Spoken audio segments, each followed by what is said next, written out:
It's weird that you would say it's just immigrants. They have been indiscriminate in who they're picking up. Overtures from the White House that it's rethinking federal enforcement efforts did little to alleviate anger over the violence. They marched in the South. In San Antonio, Texas, hundreds rallied to demand an end to the aggressive federal campaign against immigrants. Their message: stand up, fight back. They marched in the West. In Los Angeles... They keep saying it. They keep saying it. It's not just immigrants. Alex Pretti was not an immigrant. Renee Good, not an immigrant. That young boy, that 5-year-old child who's sitting in detention right now, not an immigrant, an American citizen. They've been picking up American citizens time and time again. This is everyone on U.S. soil. Immigrants and which has been US heavily born. targeted by ICE, protesters gathered at City Hall. And they marched in the East. Downtown New York was the scene of another demonstration. At a high school in the southeastern state of Georgia, students walked out, chanting against ICE as they did so. Their message was simple. We really, really hope that this can impact the people that are getting murdered and abused and kidnapped. I think that it's really important when you're not affected by something to still stand up for what you know is right. And we all came together to decide that we weren't going to sit here and let everything that's happening just happen and pass us by. Back up north in Minnesota, huge crowds swelled the streets of Minneapolis again, despite the biting cold.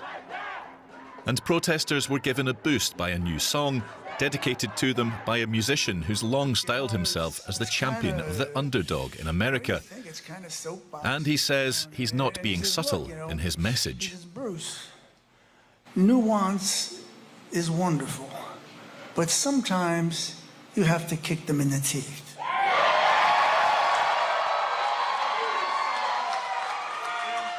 So this is for people in Minneapolis, people in Minnesota, and the people of our good country, the United States of America. But with people being killed in broad daylight by federal agents and prominent journalists being arrested for documenting protests, many in Minnesota and across the US are wondering just what is becoming of the country they once knew. Rebecca Winter is from the grassroots movement 50/50. Okay, that's enough from DW. Let's go back to status quo here. This is, like I was saying earlier, from 5 hours ago, where they were live in Minneapolis.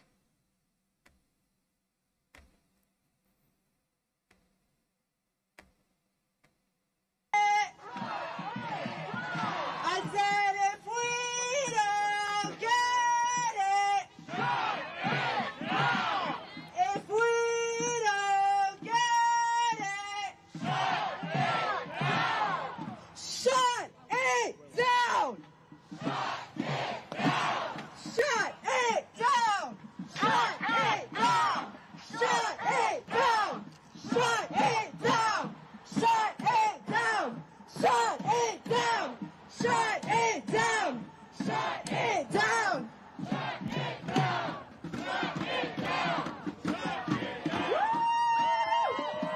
Good afternoon, Status Quo and Midas Touch. I am Tina Desiree Berg reporting, and we are downtown Minneapolis at the start of the ICE Out General Strike protest and rally. Shame! Instead of staying afraid, we are out on the streets, here to shut it down. We know that the most powerful thing we can do is to shut it down, shut down our schools, not go to work, show up on the streets, and tell ICE is out of our streets.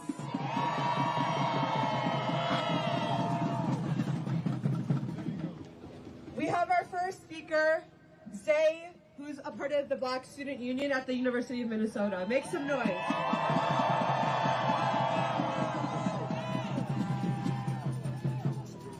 What's going on, everybody?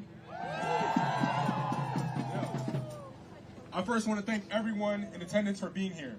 Whether you come from upstate,